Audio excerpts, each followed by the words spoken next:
Programme foresight के एक और एपिसोड के साथ मैं हूं आपकी मेज़बान समीन नवाज। पाकिस्तान में 8 फरवरी को होने वाले 12वें आम इंतखाबात में पाकिस्तान तहरीक इंसाफ के हिमायत याफ्ता आज़ाद उम्मीदवारों ने दोनों बड़ी सियासी जमातों पाकिस्तान मुस्लिम लीग नून और पाकिस्तान पीपल्स पार्टी पर सबकत हासिल कर ली है। दोनों बड़ी जमातें इस पोजीशन में नहीं हैं कि विफाक में बगैर इत्तेहाद के हुकूमत साजी कर सकें। यही वजह है कि मुस्लिम लीग नून के कायद मियां नवाज शरीफ ने दीगर जमातों को हुकूमत साजी में शराकत दारी की दावत दी है। अगर पाकिस्तान तहरीक इंसाफ बतौर सियासी जमात के इलेक्शन में उतरती तो यकीनी तौर पर हुकूमत साजी के लिए सियासी जमातों के पास मुख्तलिफ किस्म के ऑप्शंस होते। लेकिन अब सवाल ये है कि अगला मंजरनामा क्या बनने जा रहा है। वफाकी हुकूमत के साथ सूबाई हुकूमतों की तश्कील किस तरह से हम होती हुई देखेंगे। आज़ाद उम्मीदवारों की क्या हैसियत होगी।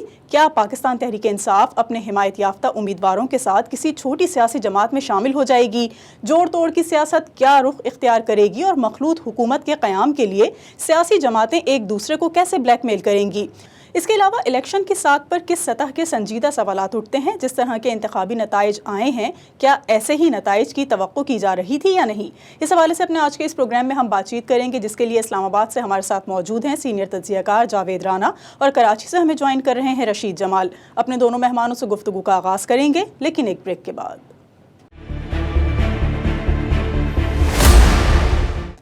वेलकम बैक नाजरीन। प्रोग्राम फोरसाइट में एक बार फिर आपको खुशामदीद कहेंगे। इस्लामाबाद से हमें ज्वाइन कर चुके हैं जावेद राना, हमारे साथ मौजूद हैं। बहुत शुक्रिया सर वक्ती आपने प्रोग्राम के लिए।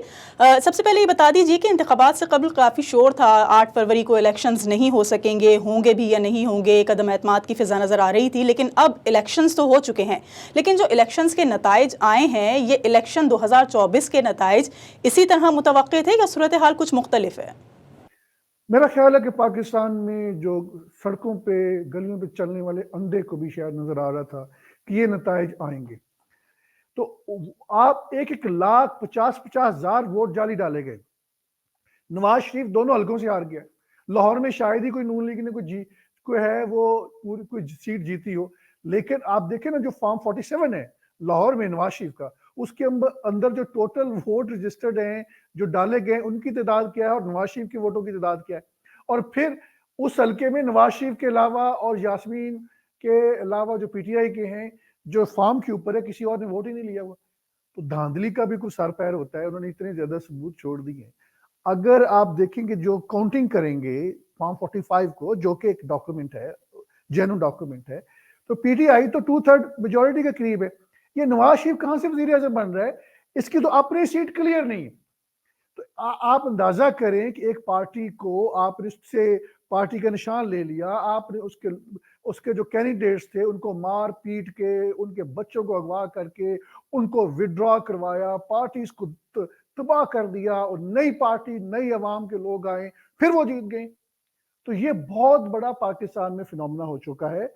अवाम कंप्रीहेंसिवली उन्होंने इमरान खान का साथ दिया है and they have spoken in favour of Imran Khan. ये वोट पीटीआई का नहीं है, ये वोट इमरान खान का है। पीटीआई तो तबाह कर दी थी, आई मीन पार्टी को लीगली भी डिस्ट्रॉय कर दिया, पार्टी को प्रैक्टिकली भी जो टॉप मेन स्ट्रीम लीडरशिप है विद फ्यू एक्सेप्शन सब चले गए। सबको डरा के धमका के वीडियोस उनकी प्राइवेट बना के उनको जलील करने की कोशिश की। इमरान खान तो अभी भी इस वक्त he is the established most popular political figure in Pakistan. और पाकिस्तान की तारीख में जितनी केपी में अभी वोट डाला गया, इस तारीख में इस वसी पैमाने के ऊपर कभी भी किसी को वोट नहीं डाला गया। पंजाब पूरा वो स्वीप कर चुका है। अब आप कितना रोकेंगे? मेरा मतलब 50,000 वोट आपने एक को दे दिया, 1 लाख दूसरे को दे दिया, वो वोट किधर है? और जो लोग जीते पीटीआई के, उनके ऊपर मल्टीपल स्टैंप्स लगाए गए। और शाह महमूद कुरैशी की जो बेटी है, उसके 16,000 वोट्स के ऊपर मल्टीपल स्टैंप्स लगा के उसको हराया गया। मतलब ये अंधों को भी नजर आ रहा है, ये चीजें चलने वाली नहीं है। रशीद साहब, आप बताइए, आप किस तरह से इन नताइज को देखते हैं? किस हद तक लोगों की एक्सपेक्टेशंस पूरी हो सकी हैं और किस हद तक लोगों को नाउमीदी और मायूसी का सामना करना पड़ा है? अगर ओवरऑल पाकिस्तान की बात करते हैं तो मैं समझता हूँ कि जो लोगों की उम्मीदें थी उससे बड़े मुख्तलिफ रिजल्ट आए हैं। खासतौर पर सियासी जमातों ने जो अपने टारगेट बनाए हुए थे उसके हिसाब से भी जो है शायद उनके तवक्कात के मुताबिक जो है रिजल्ट सामने नहीं आए। पंजाब में जो जिस तरह मुस्लिम लीग नून समझ रही थी कि उसे बहुत जो है बड़ी तादाद में वोट मिलेंगे और सीटें मिलेंगी, वो वहाँ जो है उन्हें उस अंदाज में जो है उतनी बड़ी तादाद में सीटें नहीं मिली मुस्लिम लीग नून को। और कुछ सीटों पे तो हम सब ये हमें इत्तलात यही है कि वहाँ एडजस्टमेंट करके जो है वो मुस्लिम लीग नून को जो है सीटें दिलवाई गई हैं। और बलूचिस्तान के अंदर भी जो 4-5 सीटें ऐसी हैं जहाँ पे जो लोग एहतजाज पे बैठ गए हैं, वहाँ भी जो है नताइज को तब्दील किया गया और लोग जो है उस नताइज को कबूल करने के लिए तैयार नहीं है। अगर हम खैबर पख्तूनख्वा की बात करते हैं, तो वहाँ जो रिज़ल्ट जो तवक्को यही था कि वहाँ जो है वो पीटीआई की जो है वो वहाँ पे लोग वोट देंगे और वह एक वहाँ रुझान था और वहाँ जो है कैंपेन मुसलसल चल रही थी और लोग जो है वो बानी पीटीआई को जो है वो के साथ मुंसलिक थे और आपने देखा वहाँ बहुत बड़ी तादाद में जो है लोगों ने वोट कास्ट किए हैं। अब मैं शहर कराची की बात करता हूँ, तो यहाँ पे जो है वो एमक्यूएम को जो है वो 16 सीटें अब तक वो जीत चुके हैं। उसके बाद जो है दूसरे नंबर पे पाकिस्तान पीपल्स पार्टी है और तीसरे नंबर पे जो है वो आज़ाद उम्मीदवार जो है वो पीटीआई के लोग हैं। लेकिन जो हमने जो शहर के अंदर चीज़ें की, विज़िट की, तो हम ये समझते हैं कि बहुत सी जगह पे जहाँ जो कामयाबी थी पीटीआई जीत रही थी, वहाँ जो है रिज़ल्ट तब्दील किया गया और दूसरे जो अपोज़िशन जो मुखालिफ जमात है, उनको जो है वो इलेक्शन में उनको उनके उम्मीदवारों को कामयाब कराया गया। तो जो एक ओवरऑल जो सूरत-हाल नज़र आ रही थी उससे तकरीबन जो है मिलती हुई सूरत-हाल है। लेकिन जिस तरह पीटीआई ने सीटें जीती हैं, जिस तरह उनको वोट मिले, इसका मैं समझता हूँ कि लोगों को इतना अंदाज़ा नहीं था कि पीटीआई के लोगों को इस तरह वोट मिलेंगे। जावेद साहब, ये बताइए कि जोड़ तोड़ की सियासत तो माजी में भी पाकिस्तान में देखी जाती रही है और ख़ासी कामयाब नहीं रही है। इस मरतबा क्या मुख्तलिफ होगा? क्या एक मरतबा फिर हम देख रहे हैं कि जिस तरह पाकिस्तान में इलेक्शन से कबल निगरान हुकूमत कायम हुई और उससे पहले पीडीएम की हुकूमत मौजूद थी, ऐसी ही किसी तर्ज की हुकूमत कायम होने जा रही है या कुछ तब्दीली होगी? ये बिल्कुल वही शक्ल बनती नजर आ रही है, बल्कि उससे भी कहीं ज्यादा कमजोर शक्ल बनती नजर आ रही है। उसकी वजह यह है कि जो पिछला इलेक्शन हुआ था उसमें तो उनकी सीटें जीती हुई थी, जेन्युइन सीटें जीती हुई थी। जो इस दफा इलेक्शन हुआ है इसमें तो उनकी सीटें कोई नहीं। और आप देखें, अब ये हालांकि यहाँ पे मैं समझता हूँ कोर्ट्स हमारे लार्जली कंप्रोमाइज हैं, जजेस कंप्रोमाइज हैं। अब यही जजेस, यही जुडिशरी मेरे इसके लिए बहुत मुश्किल बन जाएगा कि ये जो रिजल्ट्स आए हैं इनको रिजेक्ट ना करे और दीज वुड बी टर्न। मुझे अभी पता चला ख्वाजा आसिफ ने तो ट्वीट भी कर दी थी कि मैं हार गया हूं और उसके बाद उसको जिता दिया गया और वो ट्वीट भी वापस ले ली। नवाज शरीफ भी हारा हुआ है। ये एक हुकूमत चलने वाली नहीं है। आप होगा क्या, ये मजारे होंगे सड़कों के ऊपर, पॉलिटिकल डिस्टेबलाइजेशन होगी, इकोनॉमी बहाल नहीं होगी, हो ही नहीं सकता। लोग अंधे नहीं हैं, लोगों को नजर आ रहा है, पाकिस्तान से बाहर नजर आ रहा है। कोई बंदा इन्वेस्टमेंट नहीं करेगा कि यहाँ पे एक जो पॉलिटिकल फोर्स है वो इमरान खान है, उसका मैंडेट चुरा लिया गया है। आप लोगों को दबा के, मार के, भगा के कितनी देर तक चलाएंगे? आप 2 साल से आप उसको मार रहे हैं, पीट रहे हैं। क्या कोई इकोनॉमी स्टेबल होगी? नहीं होगी। लेकिन हर बंदा नहीं डर रहा, यंगर जनरेशन नहीं डर रही। आप देखिए उनके हजारों लोगों को आपने डिटेन किया हुआ है, उनके करदा ना करदा गुनाहों की आप सजा दे रहे हैं, जुल्म कर रहे हैं। कैंडिडेट्स के बच्चों को अगवा किया गया है, उनकी प्राइवेट वीडियो बनाई गई, उनको ब्लैकमेल किया गया। इसके बावजूद पीटीआई जीत गई है। तो ये सोचने की बात है कि ऐसा क्यों हो रहा है। आप अंदाजा करें, आप देखिए, आपने ईरान के खिलाफ रिटेलिएट किया तो पब्लिक सेंटीमेंट ऊपर आए, लोगों ने फौज की तारीफ की है, आर्मी चीफ की तारीफ की कि yes, this is how to react, this is your job. ये चीज है, ये करने वाले काम है आपकी। आप सियासत से पीछे हट जाए, जजों को प्रेशराइज ना करें। और इमरान खान को आपने जिन चार्जेस के ऊपर कन्विक्ट किया है, दे आर डिसग्रेसफुल। लोगों ने उसके ऊपर भी रिएक्ट किया है। एक बंदा जिसने अमेरिकन साजिश को पब्लिक किया है, आप उसको कह रहे हैं कि इसने गद्दारी की। कोई होश के नाखुन नहीं हो सकता है। लोगों की कॉमन सेंस को चैलेंज मत करें। आप अंदाजा करें कि आपने उनसे एक पॉलिटिकल सिंबल जो है पार्टी का वो भी छीना कि लोगों को पता नहीं चलेगा। इस दौर में लोगों को पता भी चल गया। कोई भी हथकंडा आपका इस्तेमाल नहीं होगा और अभी भी नहीं होगा। ये जो सियासतदान हैं बेचारे नवाज शरीफ, अब ये काबिल तरस बन गए हैं। Their age is over. नहीं हो सकता, ये सिलसिला ज्यादा देर चलने वाला नहीं है। रशीद साहब, इंतखाबात से कबल जो सूरत हाल नज़र आ रही थी कि नून लीग के लिए तख्त सजा दिया गया है और नवाज शरीफ आकर वज़ीर आज़म की कुर्सी पर बराजमान हो जाएंगे, लेकिन ऐसा नहीं हुआ। अब नताइज कुछ मुख्तलिफ हैं और ये नताइज देखकर वो तासुर गलत साबित हो गया है जो इंतखाबात से पहले देखा जा रहा था। तो फिर क्या उस परसेप्शन को सही साबित करने के लिए कोई जोड़ तोड़ होगा, कुछ सेटिंग्स होंगी, क्या नज़र आ रहा है? नहीं, जिस तरह वफ़ाक के अंदर जो है एक हुकूमत बनाने का उनका ज़हन बन गया था, जिस तरह उनको जब वो बरतानिया से नवाज़ शरीफ साहब वापस आए तो उनको रेड कारपेट दिया गया, जबकि वो एक सज़ा याफ़्ता मुजरिम थे और उन्हें जो है बेसिकली मुल्ज़िम थे, उन्हें तो बेसिकली वहाँ एयरपोर्ट से सीधे जेल जाना चाहिए था और फिर वहाँ से वो अपने प्रोसेस शुरू करते रहाई के हवाले से या ज़मानत के हवाले से, लेकिन एक उनके लिए अलग जो है वो पाकिस्तान से कानून से हट के उनके लिए सब चीज़ें की गई। और उनका माइंडसेट ऐसा बन गया था कि वो आने वाले वज़ीर-ए-आज़म हैं, उनको बहुत बड़ी तादाद में जो है वो सीटें मिलेंगी, उनके उम्मीदवार जीतेंगे। लेकिन जो वहाँ जलसे जुलूस हो रहे थे, मुस्लिम लीग नून कर रही थी, उसमें वो उस तरह का जोश जज़्बा नहीं था, लोगों की जो है अक्सरियत वहाँ मौजूद नहीं थी, लोग नहीं आ रहे थे उनके जलसों में। तो नज़र तो यही आ रहा था कि मुस्लिम लीग नून उस इतनी बड़ी तादाद में वोट हासिल नहीं कर पाएगी, सीटें हासिल नहीं कर पाएगी कि वो आज़ादाना तौर पे हुकूमत बना सके। लेकिन ओवरऑल सर्वे यही कह रहे थे कि वहाँ जो है पंजाब के अंदर पूरे वो पाकिस्तान पीटीआई और क्या कहते हैं मुस्लिम नून नून के दरमियान जो सख्त मुकाबला होगा। आपने देखा कि वहाँ बड़ी तादाद में जो है वो मुस्लिम लीग के उम्मीदवार हारे हैं बामुकाबला पीटीआई के उम्मीदवारों के मुकाबले में। अगर उनको ओपन ग्राउंड दिया जाता पीटीआई को, तो मैं समझता हूँ कि वो इससे ज़्यादा वोट भी हासिल करते, इससे ज़्यादा जो है वो नशिस्तें भी हासिल करते। रशीद साहब, नताइज में ताख़ीर पर हम देख रहे हैं कि मुख्तलिफ सियासी जमातें एहतजाज कर रही हैं और उनका कहना है कि इतनी ताख़ीर से नताइज नहीं आने चाहिए थे जितना डिले किया जा रहा है। तो इन दीगर सियासी जमातों की तरह से मुस्लिम लीग नून तो हमें शोर मचाती नज़र नहीं आ रही, इनकी खामोशी के पीछे क्या राज है? देखिए अब जो पंजाब का तो नहीं मैं लेकिन हमने पंजाब में विज़िट किया है और कराची के अंदर तो हम खुद मौजूद थे, हमने चीज़ें देखी हैं कि किस तरह चीज़ें डिले हुई हैं, जानबूझ के डिले की गई हैं। वजह ये थी कि यहाँ से पीआरओ जो है प्रेसिडेंट का ऑफिस अपना रिज़ल्ट बना के वो आरओ को पहुँचा देते हैं और अब यहाँ से वहाँ तक का जो फासला है बहुत ज़्यादा 2 से 3 घंटे का होता है और उसको मज़ीद 2 घंटे लगा लें कि आपने वोटों को गिनना है।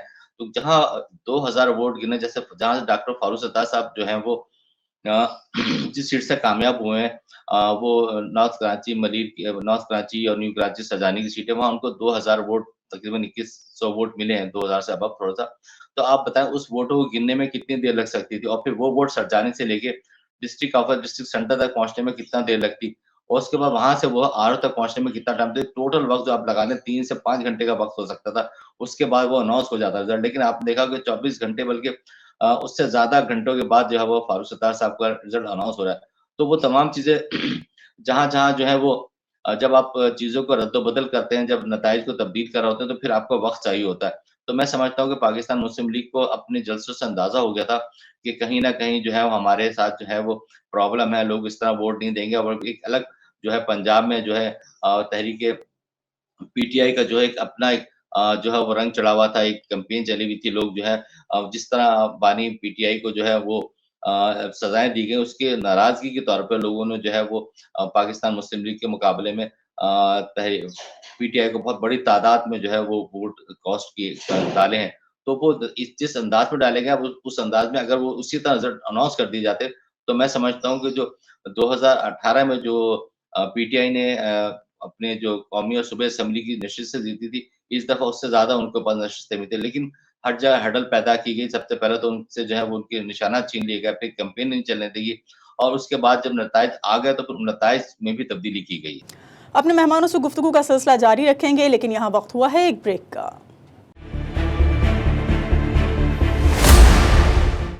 वेलकम बैक नाज़रीन, प्रोग्राम फोरसाइट में एक बार फिर आपको खुशामदीद कहेंगे। बात हो रही है इंतखाबात 2024 के नताइज के हवाले से और आइंदा मुल्क में किसकी हुकूमत कायम होगी, इस पर कुछ गुफ्तगू कर रहे हैं। इस्लामाबाद से जावेद राना और कराची से रशीद जमाल हमारे साथ इन मौज़ूआत पर गुफ्तगू के लिए मौजूद हैं। जावेद साहब, आपकी तरफ आना चाहेंगे और जानेंगे आपसे ये कि आज़ाद उम्मीदवारों की क्या अब आपको हैसियत नज़र आती है कि इतनी बड़ी तादाद में जो इन्होंने कामयाबी हासिल की है, इनमें से अक्सरियत की तहरीक इंसाफ के हिमायत याफ्ता उम्मीदवारों की है। क्या पाकिस्तान तहरीक इंसाफ अपने हिमायत याफ्ता उम्मीदवारों के साथ किसी छोटी सियासी जमात में शामिल हो जाएगी? मेरा ख्याल है चंद दिनों में पाकिस्तान तहरीक इंसाफ जो है वो जमात इस्लामी या कोई हमारी शिया ऑर्गेनाइजेशंस हैं, उनकी भी एक सीट है, उनके साथ कोई टेक्निकली एडजस्टमेंट करके जो रिजर्व सीट्स हैं वो ले लेंगे, तो वो अपनी स्ट्रेंथ को रिटेन कर लेंगे। ये आने वाले दिनों में होने वाला है। उसके अलावा जो 40, 50, 60 सीटों पे धांधली करके इलेक्शन हरवाया है पीटीआई के लोगों को, कोर्ट्स को फैसला करने पड़ेगा, ये वापस आ जाएंगे। तो जो इन्होंने एक जालीपन से एक असेंबली को क्रिएट करने की कोशिश कर रहे हैं वो खत्म हो जाएगी। ये सिलसिला चलने वाला नहीं है। ये मेरी बात आप याद रख लें कि आप 10 साल 5 साल लोगों से जबरदस्ती करके नहीं चल सकते।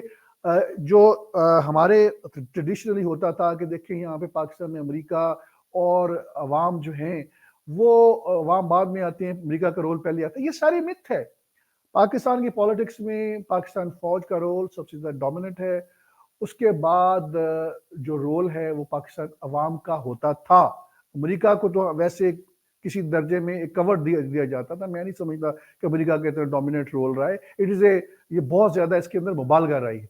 मेरा ख्याल है कि अवाम जो है अब अपना जो हक है वो उसको डिटरमिन करने के लिए उन्होंने अपना एक फैसला दे दिया है। अगर उनके फैसले के साथ ज्यादती होगी तो देखिए उसके नतीजे क्या होगी। केपी में आपकी अपराइजिंग शुरू हो जाएगी। That is one negative side of it अगर ये सिचुएशन परसिस्ट करती। पंजाब में उस तरह की अपराइजिंग नहीं होगी, लेकिन जो आप पंजाब का एक यंग क्वालिफाइड स्टूडेंट्स हैं, बच्चे हैं, यंगर जनरेशन है, वो पाकिस्तान छोड़ देंगे क्योंकि उनके अंदर एक डिसअपॉइंटमेंट आएगी।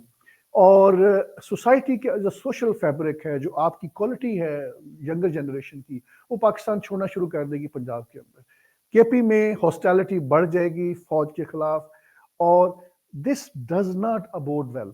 हमें 1971 को नहीं भूलना चाहिए, जब मुजीबुर रहमान का भी एक इलेक्शन हुआ था, उसको इक़्तिदार क्यों नहीं दिया गया? अगर दे दिया जाता तो क्या पाकिस्तान टूटता? नहीं टूटता। हमारी कन्फेडरेशन बन जाती।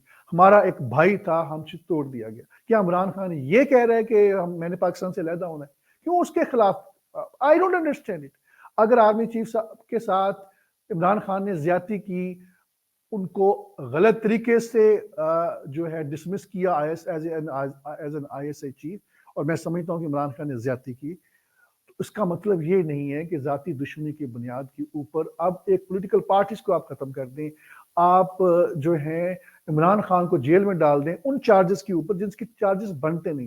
इमरान खान के खिलाफ एक केस बनता है, वो 190 मिलियन पाउंड स्टर्लिंग का केस है जो रियाज मलिक वाला है। बाकी सारे केस उसके खिलाफ जो बोगस है।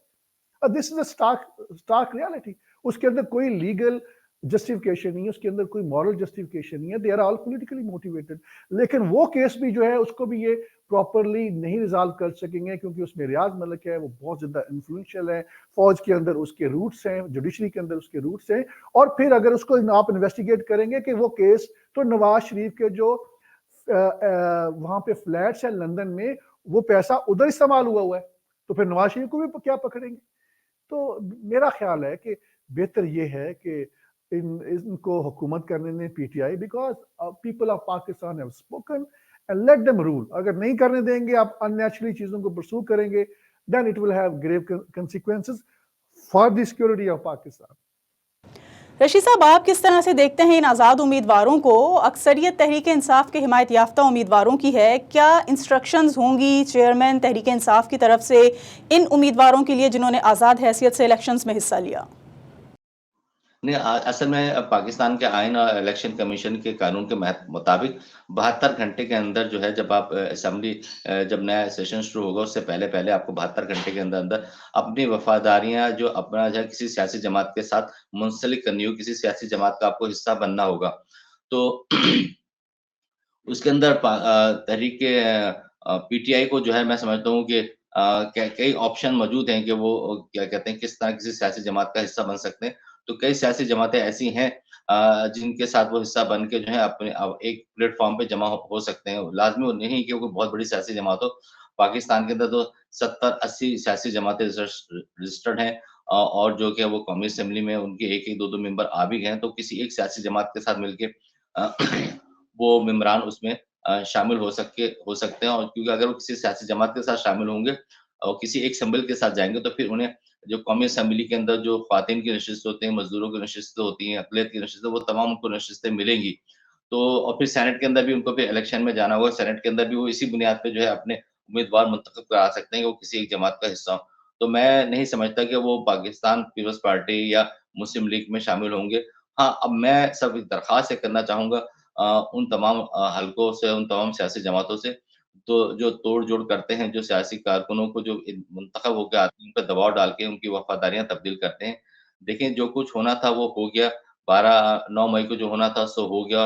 उनके पीटीआई के कायद जो हैं, बानी हैं, वो जेल में हैं, कई मुकदमात में उनको सज़ा हो चुकी है। अब जो लोग आए हैं, उनको स्पेस मिलना चाहिए, जो जिस नज़रिए के तहत जिस जिस पार्टी के प्लेटफ़ॉर्म पे वो जाना चाहते हैं, उन्हें आज़ादी होनी चाहिए। ये खरीदो-फ़रोख्त का सिलसिला जो है वो नहीं होना चाहिए। तो इससे आप एक तो मुल्क के अंदर आपकी जो है वो बदनामी होती है, दुनिया भर में चीज़ बदनामी का बायस बनती है कि आप जो है पाकिस्तान की सियासत के अंदर खरीदो-फ़रोख्त होती है और जो लोग किसी और सिंबल पे, किसी और नज़रिए पे जीत के आते हैं, फिर उनको दबाव के तहत किसी और सियासी जमात में ले लिया जाता है या खुद उम्मीदवार जो है वो पैसों की लालच में जो है वो अपनी वफ़ादारियाँ तब्दील कर लेते हैं। रबी साहब, मखलूत हुकूमत के क़याम के लिए सियासी जमातें एक दूसरे को किस तरह से राज़ी करती हमें नज़र आएंगी? क्योंकि हमने देखा कि इलेक्शन से कबल पाकिस्तान पीपल्स पार्टी की तरफ से बिलावल भुट्टो जरदारी ने खासे सख्त जुमले इस्तेमाल किए। इसी तरह से मुस्लिम लीग नून की तरफ से भी शहबाज शरीफ और मरियम ने खासे सख्त जुमलों का तबादला किया। तो ये जो एक दूसरे के ऊपर इल्ज़ामात की सियासत थी, कि अब वो ख़त्म हो जाएगी और मखलूत हुकूमत बनाने के लिए ये एक मरतबा फिर भाई भाई बन जाएंगे? पहली तो बात ये है कि ना तो इनका कोई मुंह है, ना इनकी कोई सियासत है। ये मुनाफिकीन का, with all due respect to them, एक टोला है। अब पीडीएम में पीपल्स पार्टी और नून लीग ने जिस स्केल के ऊपर महंगाई की है, वो 38% के ऊपर महंगाई ले गए, जो इमरान खान के दौर में 11% के ऊपर थी। तो अब आप ये कहना चाह रहे हैं कि हम वो दोबारा पॉलिसी अडॉप्ट करके उन्हीं पॉलिसी को परसू करेंगे, पाकिस्तान की इकोनॉमी ठीक हो जाएगी? ये नहीं हो सकता। और फिर इन्होंने इलेक्शन कैंपेन एक दूसरे के खिलाफ चलाई। लोग ये समझते हैं कि लोग अहमक हैं, लोग बेवकूफ़ हैं, लोग अभी भूल जाएंगे, ये फिर दोबारा जुड़ जाएंगे, क्योंकि इनके मफादात हैं। क्योंकि अगर ये पावर में नहीं रहते तो खदशा ये है कि इमरान खान दोबारा आके इनके खिलाफ जो लीगल केसेस हैं रीएक्टिवेट कर देगा। इन्होंने जिस तरह कोर्ट्स के जरिए, जिस तरह एक बहुत ही कंट्रोवर्शियल लेजिस्लेशन के जरिए केसेस को, प्रोसिक्यूशन को विड्रॉ किया हुआ है, जिस तरह शहबाज शरीफ ने 2 नंबरी के जरिए जजेस से मिल मिला के लोगों को, जो प्रोसिक्यूटर थे, जहर दे के कुछ करवा के सारा केस बंद करवा दिया, अपने खिलाफ भी और बेटे के खिलाफ भी। इनको खौफ है कि वो केसेस दोबारा रीएक्टिवेट हो जाएंगे, इसीलिए ये फौज के साथ ड्राइंग रूम में बैठकर साजिशें करके इक़्तिदार में आए। इनका अवाम ने इनको मैंडेट नहीं दिया। हमारे सहाफ़ी होने की नज़र में हमारा जो क्राइटेरिया है, 2 ही चीज़ों को जज करने का, किसी के खिलाफ क्रिटिसिज्म करने का और किसी को अप्रिशिएट करने का। वो ये है कि किस पॉलिटिकल पार्टी के पास पब्लिक मैंडेट है और कौन सी पॉलिटिकल पार्टी किस हद तक इस वक्त कॉन्स्टिट्यूशन को वायलेट कर रही है। हमें अपनी इकोनॉमी को बिल्ड अप करना है, एक पॉलिटिकल स्टेबिलिटी लानी है। और जो सोशल इंजीनियरिंग हमेशा 2013 में की, 2018 में की, इमरान खान को भी गलत, इमरान खान जब नहीं जीत रहा था तो आपने उसको जिता दिया और नवाज शरीफ को हरा दिया 2018 में। 2013 में आपने इमरान खान जीत रहा था, नवाज शरीफ को आपने जिता दिया। अभी इमरान खान जीत गया है, आपने नवाज शरीफ को फिर लाने की कोशिश करें। तो आप सोशल इंजीनियरिंग ना करें। आप अंदाजा करें, अगर इसी इमरान खान को हुकूमत चलने देते तो इसको किसने वोट नहीं डालना था। ये इलेक्शन लूज कर रहा था। इमरान खान को हीरो बनाने के अंदर जनरल बाजवा के ब्लंडर्स हैं। क्यों हुकूमत को रिमूव किया? क्योंकि जनरल बाजवा का एक पॉलिटिकल एजेंडा था। इमरान खान ने इनकार कर दिया कि इजराइल को तस्लीम वो नहीं करने के लिए तैयार था, पाकिस्तानी कश्मीर को नेक्स्ट करने के लिए वो तैयार नहीं था, अमेरिकन को फौजी अड्डे देने के लिए तैयार नहीं था। और आप अमेरिका से जो जनरल बाजवा ने साजबाज करके कि जी ये आपके खिलाफ साजिश कर रहा है, ये एंटी वेस्ट है, उसको हुकूमत को रिमूव कर दिया। सफर किसने किया? पाकिस्तान के अवाम ने किया। इन्फ्लेशन ऊपर चलेगी, प्राइस हाइक ऊपर चलेगी, लोग, अनएम्प्लॉयमेंट बढ़ गई। अब असल बात ये नहीं है पीटीआई या नून लीग या पीपल्स पार्टी नहीं, असल बात ये है कि आप जब एक पॉलिटिकल प्रोसेस को रोकते हैं, मर्डर करते हैं डेमोक्रेसी का, एक हुकूमत चलती हुकूमत को निकालते हैं, उसके नतीजे में पॉलिटिकल डिस्टेबलाइजेशन आती है। पॉलिटिकल डिस्टेबलाइजेशन आएगी तो इकोनॉमिकली आपकी पूरी इकोनॉमी जो है वो डीरेल हो जाएगी। ये एक स्टैंडर्ड प्रैक्टिस है, 2017 से लेकर हम देख रहे हैं इसी एपिसोड को बार बार रिपीट किया जा रहा है। ये social engineering through fraudulent election should be brought to an end. And that is at the core of the problem. Rashid साहब, वफाकी हुकूमत के साथ सूबाई हुकूमतों की तश्कील किस तरह की आप देख रहे हैं? सिंध में क्या होगा, पंजाब में क्या हो रहा है, बलूचिस्तान और खैबर पख्तूनख्वा, क्या वफाक में हुकूमत पीपल्स पार्टी और नून लीग की मुश्तरका नज़र आती है आपको? देखिए, बिल्कुल आसान, बहुत आसान है, क्योंकि उस वक़्त पंजाब में भी जो है आज़ाद उम्मीदवारों की बहुत बड़ी तादाद है और आसिफ ज़रदारी साहब की ये क्वालिटी है कि वो जो है नाराज़ अराकीन को भी अपने साथ मिलाते हैं, जो आज़ाद उम्मीदवार हैं, तो उनको भी अपने साथ मिला लेते हैं और उनको खरीद और फ़रोख्त तो मैं जुमला नहीं कहूँगा, लेकिन वो उनको जो है सियासत के अंदर जो एडजस्टमेंट होती है सीटों की और जिस तरह आज़ाद उम्मीदवारों को दूसरी सियासी जमातों को अपने साथ मिलाने का जो हुनर है, वो मैं समझता हूँ सबसे ज़्यादा जो आसिफ ज़रदारी साहब को आता है। और वो आपने देखा जैसे ही ये इलेक्शन खत्म हुए वो लाहौर चले गए और वहाँ बैठ गए और उसके बाद वो वहाँ बैठ के जो है तमाम आज़ाद उम्मीदवारों से राब्ते करेंगे। तो कुछ भी हो सकता है, मतलब इस वक़्त अगर आज़ाद उम्मीदवार और पाकिस्तान पीपल्स पार्टी अगर पंजाब में भी हुकूमत साज़ी करना चाहे तो कर सकती है, लेकिन मैं समझता हूँ कि अभी ये मरहला बहुत मुश्किल होगा। असल जो है सारी टारगेट जो है वो वफ़ाकी हुकूमत के ऊपर है कि वफ़ाकी हुकूमत में बनाना पाकिस्तान पीपल्स पार्टी के लिए ज़्यादा आसान होगा।